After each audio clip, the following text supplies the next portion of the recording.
Ladies and gentlemen, Good evening. Are you ready? Okay, here we go. You're listening to the Deal Room Podcast. Join us as we bring you the inside scoop on business sales and acquisitions. Get across trends in the area and hear the industry's best recount their real-life tips, traps, and experiences. Now, here's your host, Joanna Oakey.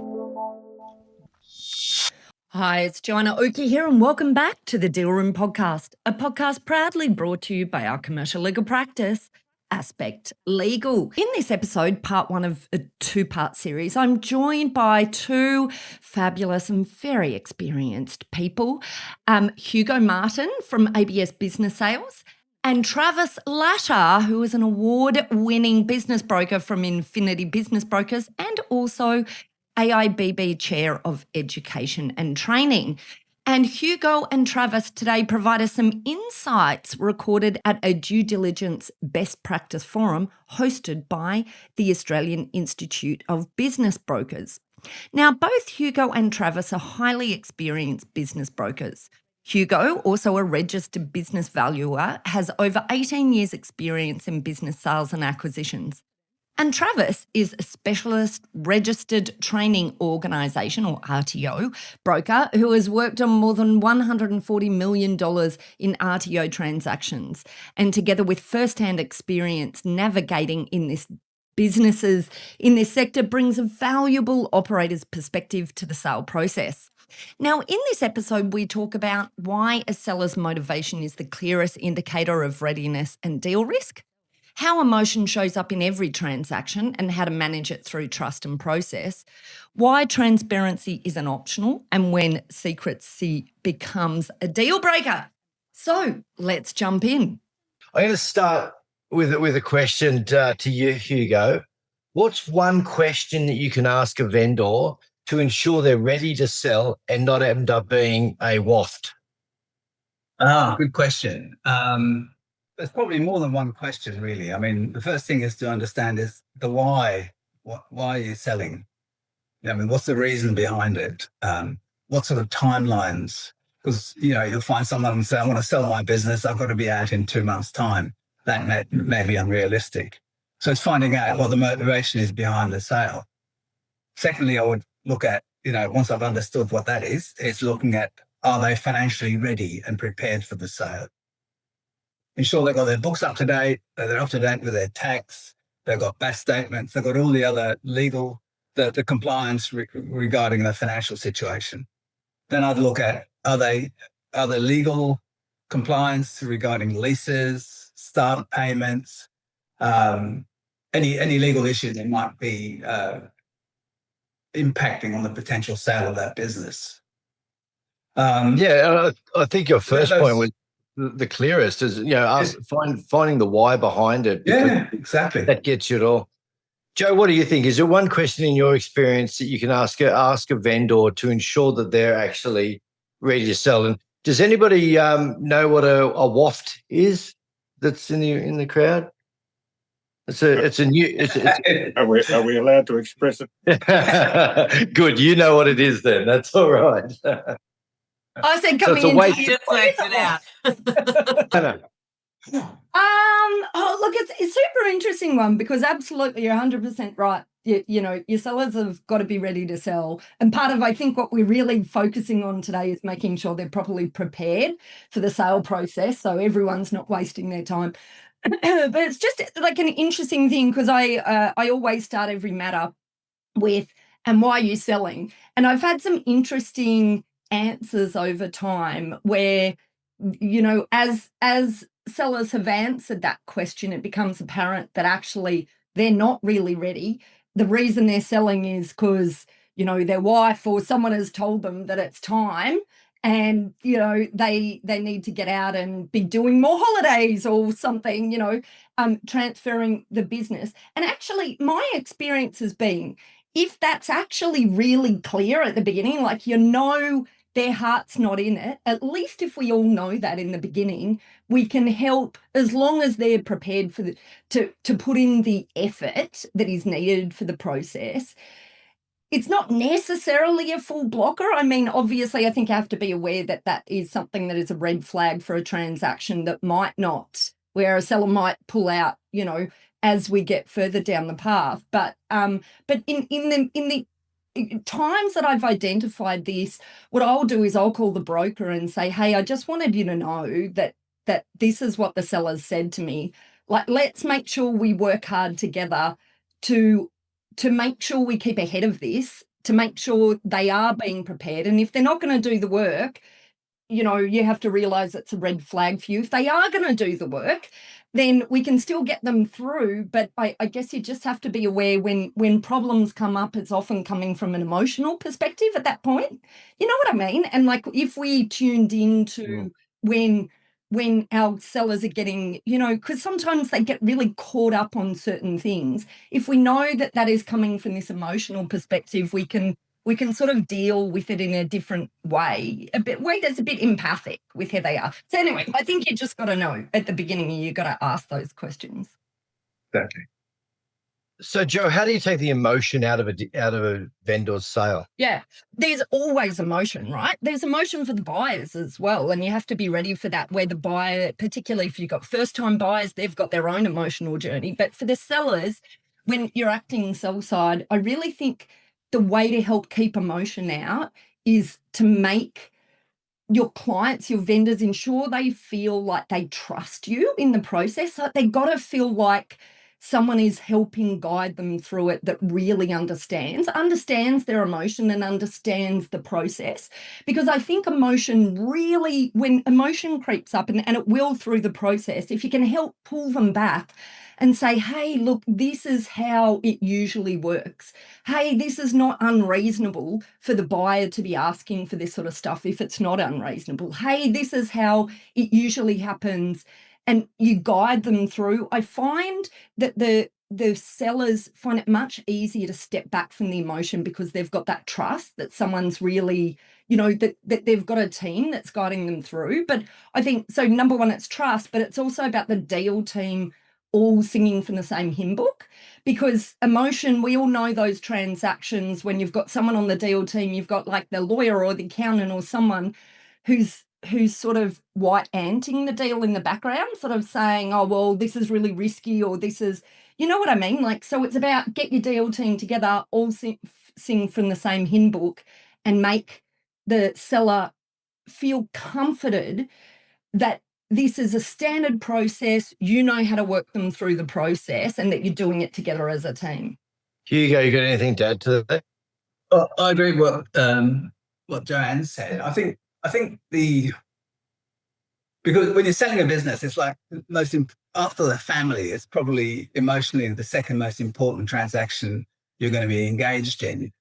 And it's really about, I personally sit down, it's about building trust. It's about going through the process methodically and try and remove the emotion by bringing a bit of structure into the way that you're going to progress the sale. So understanding, what's likely to occur, how the process will work, what's a buyer likely to ask for. Like Joanne said, it's about taking, that's part of, by bringing it down to steps, by putting a logical process in place, and for them to buy into the fact that you are the person who can do this. You're the expert. You're the one who can guide them through this process and end up with a successful sale. And I think it's important to understand what the emotion is, because there's a time where you can use that. You can use that in the deal. Like, for example, a bit of deal fatigue is coming in. There's nothing better than pulling back to that first conversation to the vendor and saying, remember why you're selling. You're selling this so you can spend time with your grandkids. So you're using that emotion in a positive sense to reinforce where you're at in the transaction, because it's a clearly marked process. So just my last question on emotion is, should brokers ever take on a listing? Just a real short answer. Should brokers ever take on a listing when they know the vendor is not emotionally ready? Shall I answer that first? Yeah, mate. Well, logically, you'd say no, but sometimes you have to, certainly if the vendor comes to you through a referral or is a friend of someone who you've done a lot of business with, then you will engage them and say, okay, you may not be emotionally ready. You may not be ready at this moment in time, but we can structure a plan and come to a timeline so that when we believe, when I can advise you when I think it's the opportune time, then we can go to market. Sometimes you can't just say no. And I'll stay with you, Hugo, on this next question. How do you do an informal DD on the vendor and on the business without them, without asking for anything? Because I believe that the more, when you're going to that first meeting, the more you know about the business, the better you're going to do. You're going to save time. So how can you do that informally? Well, I do market research on the people, try and find out who they are, use AI, use a whole heap of instruments to see what's out there in the marketplace. That's really what I do. I do a full DD on them as much as I can, know as much information about them as I possibly can. And sometimes I'll know people who know them. So I'll informally ask a few questions. And there's a great tool called Crystal Knows. I know I've mentioned it before, but if they've got a LinkedIn profile or any social media, absolutely, put them into Crystal Knows, and you'll know exactly all about them. One of the questions I always ask. Yeah, Joe, here you go. Oh no, I was just going to say, I guess most people know I'm sort of heavily down the AI sort of angle, but this is an awesome thing to have a custom GPT around to then run a deep search to pull up all of this detail, because these days you've got tools that can do it all for you in a blink. Absolutely. It's crazy. Absolutely. Anyway, fantastic. Sorry, not strictly DD. One of the most important questions I've started asking, and it's had a pronounced result, is, have you ever sold a business before? I think that question alone buys you so much information. You know exactly how to pitch to them. You know exactly where their fear is. You can understand emotion better. And it's a very, very simple question. Have you ever sold a business before? If they say yes, you can say, was it a similar business? How was your experience? What did you like? What did you not like? So you can gain a lot of information when you're speaking to the vendor about that one question. Good question. How do you handle a vendor, and this is to both of you, who insists that some details are private at the engagement stage? So you haven't listed it yet. You're still trying to understand the value of the business, and they go, "Oh, don't worry, some details are private." How do you get past that? Joe, you can go first. Yeah, I won't allow that answer, because for me, I can't do my job if they're keeping, and so I think maybe sometimes the conversations with brokers might be different with us. For me, it's a huge, massive red flag, and I either need to get to the bottom of why it's there, or I actually have said at times we can't act for these clients anymore if there's that sort of response and I can't get to the bottom of why. Because we talked before about the issue of sellers not being ready for sale, and I think that's a red flag, but that's surmountable. What is not surmountable, I find, is if a seller isn't being truthful and it breaks trust in the relationship, in the deal. That's a really hard thing to come back from. So for me, that's from my perspective, when it gets to us from the legal side, that's often a hard, it's an absolute red flag, and sometimes a hard no on our side. From my perspective as well, I always say there's no secrets. There's no secrets. I always ask them, is there something I ought to know about this business that you may not be telling me? But I said, I have to know everything. I have to have a full understanding of what the drivers are, if there are any roadblocks, if there are any issues historically, or that might be on the horizon. I need to know this information. Otherwise, I can't do my job.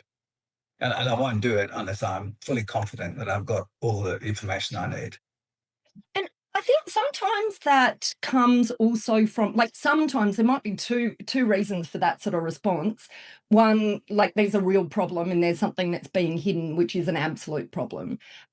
Or Two, there's sort of this emotion side, which is sometimes actually what's behind it. Because sometimes sellers are just worried that they're under the microscope and that someone's going to be looking, and particularly if they're selling to a corporate. So particularly if they see that there's sort of like this power imbalance, they see someone on the buy side who they perceive to have perhaps more knowledge than they do in the area that they've been building. It can be very confronting. And it's not just for the founder, owner that you're dealing with. Sometimes it might be also the team, their team, like their accounts or whatever, whoever's involved in the due diligence process. And so I think it's part of, like, number one, understanding where it comes from. And if it comes from that perspective, it's super important to be able to help them across that emotional barrier and get them to understand, like, the buyer isn't assessing them as a person. The buyer isn't assessing their, you know, their skill set or whatever. The buyer's assessing the business and just trying to understand the business, you know. And I think if you reflect it that way, I've had many conversations with clients over time that have felt, you know, have felt really uncomfortable walking into these due diligence meetings, or really uncomfortable in answering the questions because they feel like they're under the microscope. So I think it's just about switching that around, and suddenly they become a lot more free with the information, and things speed up. You know, because, like, often, you know, we've always all had that instance where sellers are super slow delivering information. And sometimes it's that fear that they've done something wrong and they're not quite on top of things. So if you can deal with that, my personal opinion is it speeds the pathway as well. Sure. It's also, I think, sometimes can be an indicator of just a lack of confidence, that they think, no, this is something that I'm not entirely comfortable talking about. So it's about the broker's role in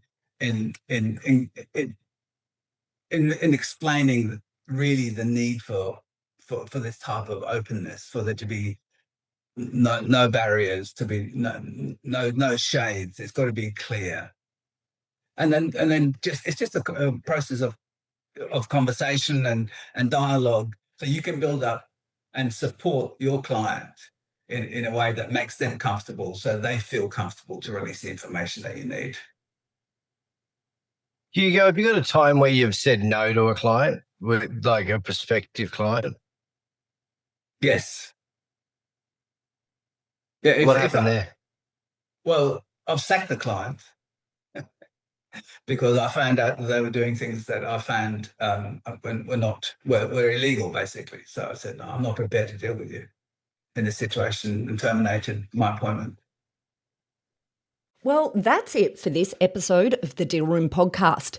We hope you're now primed for your next deal with these pointers and have enjoyed these fascinating insights. Now, if you'd like more information about this topic, then head over to our website at thedealroompodcast.com, where you'll be able to download a transcript of this episode, as well as access any contact details and any other additional information we referred to in today's podcast. Now, if you'd like to get in contact with our guests today and the services they offer, you can go ahead and check out our show notes for a link right through to them and their details. You can also book in directly with our legal eagles at Aspect Legal if you'd like to soundboard your next steps, discuss a legal question, or find out more how we can assist, whether that's with buying or selling a business, or perhaps somewhere in between. Now, don't forget to subscribe to the Deal Room podcast on your favourite podcast player to get notifications whenever a new episode is out. We'd also love to hear your feedback, so please leave us a review and rating if you're already one of our subscribers, or even if you're listening to this podcast for the very first time. Every review helps our team produce valuable content for you. Well, thanks again for listening in. You've been listening to Joanna Oakey and the Deal Room podcast, a podcast proudly brought to you by our commercial legal practice, Aspect Legal. See you next time. Ladies and gentlemen. That will conclude this evening's entertainment. Thanks for listening to the Deal Room podcast. To find out more about this episode and other episodes in the series, check out the show notes or head over to our website at thedealroompodcast.com.au.